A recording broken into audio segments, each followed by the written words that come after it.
I was keeping tabs on Jessica. Not carefully, like I said, only you could find trouble in Port Angeles.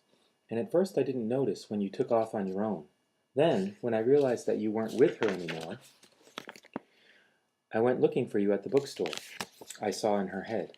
I could tell that you hadn't gone in, and that you'd gone south, and I knew you would have to turn around soon. So I was just waiting for you, randomly searching through the thoughts of people on the street, to see if anyone had noticed you, so I would know where you were. I had no reason to be worried, but I was strangely anxious. He was lost in thought, staring past me, seeing things I couldn't imagine. I started to drive in circles, still listening. The sun was finally setting, and I was about to get out and follow you on foot, and then... He stopped, clenching his teeth together in sudden fury. He made an effort to calm himself. Then what? I whispered. He continued to stare over my head. I heard what they were thinking, he growled, his upper lip curling slightly back over his teeth. I saw your face in his mind. He suddenly leaned forward, one elbow appearing on the table, his hand covering his eyes. The movement was so swift it startled me. It was very hard, you can't imagine how hard, for me to simply take you away and leave them alive. His voice muffled by his arm. I could have let you go with Jessica and Angela, but I was afraid if you left me alone, I would go looking for them, he admitted in a whisper. I sat quietly, dazed, my thoughts incoherent. My hands were folded in my lap, and I was leaning weakly against the back of the seat. He still had his face in his hand, and it was as still as if he had been carved from the stone his skin resembled. Finally he looked up, his eyes seeking mine, full of his own questions. "Are you ready to go home?" he asked. "I'm ready to leave," I qualified, overly grateful that we had the hour-long ride home together. I wasn't ready to say goodbye to him. The waitress appeared as if she'd been called, or watching. "How are we doing?" she asked Edward. "We're ready for the check, thank you." His voice was quiet, rougher, still reflecting the strain of our conversation. It seemed to muddle her. She looked up, waiting. "Sure," she stuttered. "Here you go." She pulled a small leather folder from the front pocket of her black apron and handed it to him. There was a bill in his hand already. He slipped it into the folder and handed it right back to her. "No change," he smiled. Then he stood up, and I scrambled awkwardly to my feet. She smiled invitingly at him again. "You have a nice evening." He didn't look away from me as he thanked her. I suppressed a smile. He walked close beside me to the door, still careful not to touch me. I remembered what Jessica had said about her relationship with Mike, how they were almost to the first kiss stage. I sighed. Edward seemed to hear me, and he looked down curiously.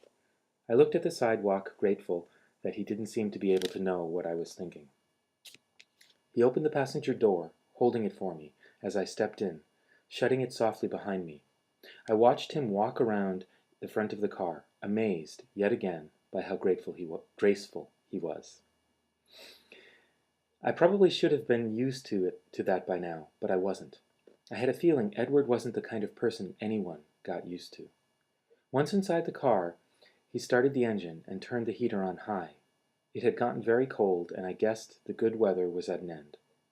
I was warm in his jacket, though, breathing in the scent of it when I thought he couldn't see. Edward pulled out through the traffic, apparently without a glance, flipping around to head toward the freeway. "Now," he said significantly, "it's your turn." Chapter 9. Theory. "Can I ask just one more?" I pleaded as Edward accelerated much too quickly down the quiet street. He didn't seem to be paying any attention to the road. He sighed. "One," he agreed. His lips pressed together into a cautious line. "Well, you said you knew I hadn't gone into the bookstore, and that I had gone south. I was just wondering how you knew that."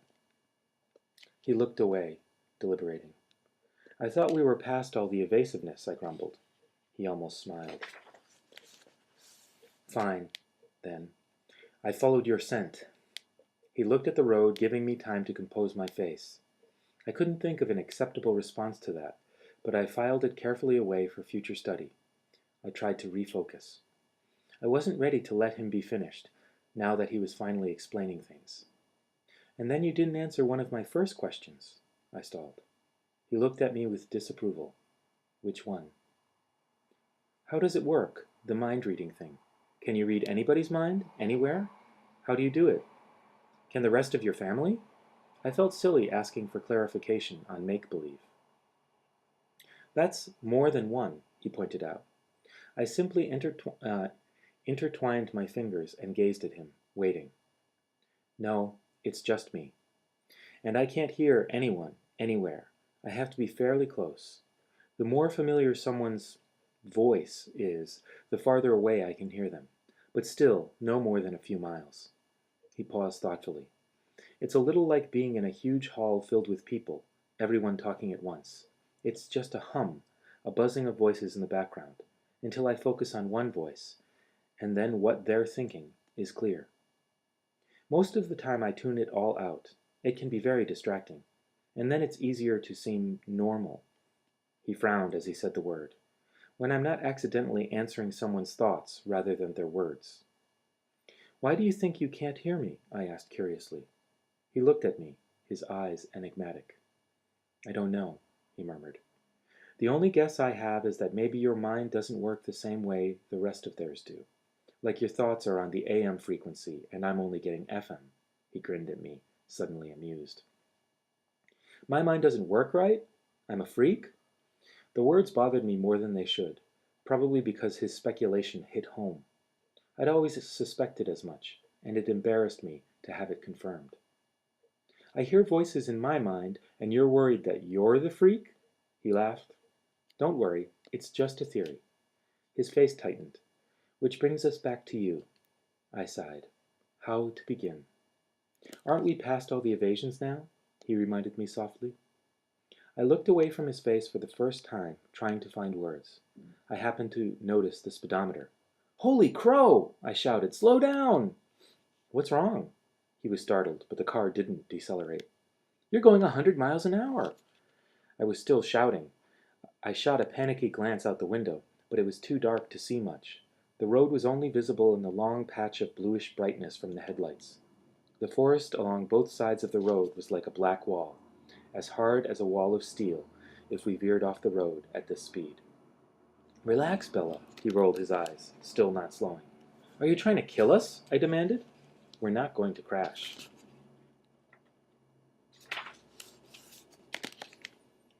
I tried to modulate my voice. Why are you in such a hurry? I always drive like this. He turned to smile crookedly at me. Keep your eyes on the road. I've never been in an accident, Bella. I've never even gotten a ticket. He grinned and tapped his forehead. Built-in radar detector. Very funny, I fumed. Charlie's a cop, remember? I was raised to abide by traffic laws. Besides, if you turn us into a Volvo pretzel around a tree trunk, you can probably just walk away. Probably, he agreed with a short, hard laugh.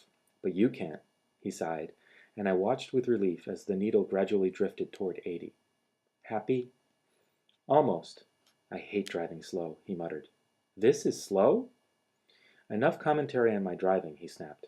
I'm still waiting for your latest theory. I bit my lip. He looked down at me, his honey eyes unexpectedly gentle. I won't laugh, he promised. I'm more afraid that you'll be angry with me. Is that bad? Pretty much, yeah. He waited. I was looking down at my hands so I couldn't see his expression. Go ahead. His voice was calm. I don't know how to start, I admitted. Why don't you start at the beginning? You said you didn't come up with this on your own. No.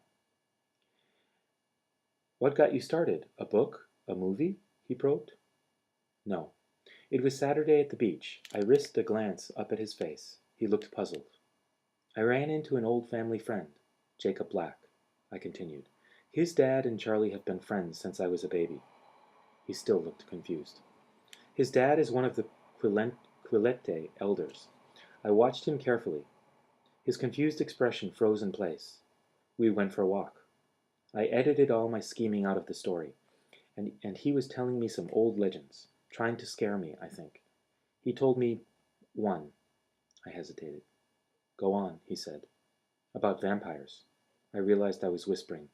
I couldn't look at his face now, but I saw his knuckles tighten convulsively on the wheel.